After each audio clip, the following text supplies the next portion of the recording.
Take a moment and think about your morning. What is the first thing you do when your eyes open? Do you reach for your phone? Do you stretch, still half asleep? Or do you walk quietly to the kitchen and make a cup of coffee? For people across the world, coffee is not simply a drink. It is a companion to the morning, a gentle beginning, a small spark that wakes the mind before the day begins. Every day, more than 2 billion cups of coffee are consumed. That means right now, at this very moment, someone somewhere is holding a warm cup in their hands. Coffee gives energy, but it also gives something else. Time to think, time to talk. Time to prepare ourselves for what lies ahead. It brings people together in small cafes, busy offices, and quiet homes. It has become the second most traded product in the world. After oil, empires grew wealthy because of it. Conflicts formed around it, and powerful ideas were born beside it. Yet the most surprising truth is this: coffee was never planned. It was not created by a ruler. It was not designed by science. Its story began with dancing goats and a curious man in the Ethiopian highlands. Yes, goats. And that accident would quietly reshape human history. Today, we travel back in time to discover how one small red berry became the world's favorite drink. This is not only the story of coffee, it is the story of curiosity, patience, and unexpected discovery. So sit back, relax, and if you can, take a sip. This is the accidental majesty of coffee. Before coffee entered human life, the rhythm of the world was different. People worked with the sun and rested when darkness arrived. There was no simple way to stay awake, no gentle method to sharpen the mind. The common drinks were water, milk, wine, and beer, but water was often unsafe. Milk spoiled quickly, and alcohol, even in the morning, slowed the body and dulled thought. There was no drink that could keep people alert without exhaustion. In the deserts and towns of Arabia and North Africa, life demanded long hours. Days were hot, nights were long. Work and prayer continued even after sunset. Travelers, traders, and students often stayed awake deep into the night. For Sufi monks, staying awake was an act of devotion. They believed the quiet hours were the best time to speak with God. But staying awake was difficult. They needed help. At the time, people already knew of small red berries growing on wild shrubs. Some ate them for energy. Others mixed them with animal fat to survive long journeys. Yet no one imagined the small seed inside the coffee bean could change the world. It was simply another plant, unnoticed, unimportant. Humanity was waiting for something new, a drink that could calm the body while awakening the mind. All it needed was one moment of attention, one curious heart willing to notice what others ignored. More than 1,000 years ago, in the green highlands of Ethiopia, lived a young goat herder named Kaldi. Each day, he guided his goats across the hills. He knew their habits. He understood their moods. But one afternoon, something felt different. His goats were jumping, running wildly, moving with unusual excitement. Kaldi followed them and noticed they were eating bright red berries from a dark green bush.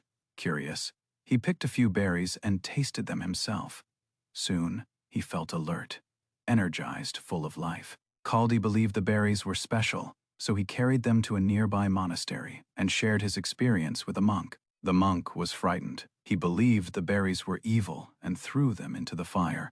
Then something unexpected happened. As the berries burned, a rich and inviting aroma filled the room. Surprised, the monks pulled the roasted seeds from the flames, crushed them, and mixed the powder with hot water. That night, they drank the dark liquid and stayed awake through their prayers. The first cup of coffee was born, not through planning, but through curiosity and chance. Kaldi's goats began the story. A fearful monk continued it, and a simple mistake created something extraordinary.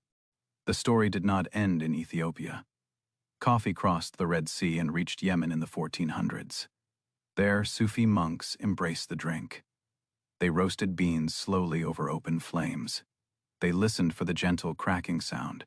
They trusted smell and experience rather than tools. Sometimes the beans burned. Sometimes the drink was bitter. Sometimes it was weak. But with each attempt, they learned. They discovered that heat unlocked flavor, that time shaped taste, that patience mattered. Coffee became part of spiritual life, then daily life. They called it kawa, meaning the drink that gives strength. What began as a tool for prayer quietly awakened the world. In the 1500s, coffee left monasteries and entered the streets. In Mecca, people gathered in small places to drink and talk. These were the world's first coffee houses. Inside, conversations filled the air. music played. Ideas moved freely. People discussed poetry, business, and politics. Coffee houses became spaces of connection and thought. Coffee was no longer just a drink. It had. Not everyone welcomed this change. In 1511, coffee was banned in Mecca. Leaders feared it encouraged rebellion and free thinking. People continued drinking it in secret. When coffee reached Europe, some church leaders called it the devil's drink. But Pope Clement VII tasted it himself and approved it. In England, coffee houses were closed by King Charles II. Public protest forced them to reopen. Coffee could not be stopped.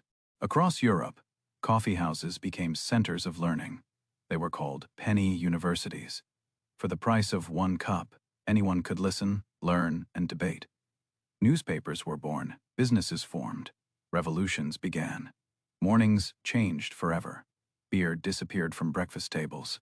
Focus replaced fog. For the first time, the world was truly awake. Coffee spread across continents. The Dutch, French, and others carried it to their colonies. Brazil became the world's largest producer. But this expansion came at a cost: enslaved labor, harsh conditions, unequal wealth. Coffee built fortunes and suffering.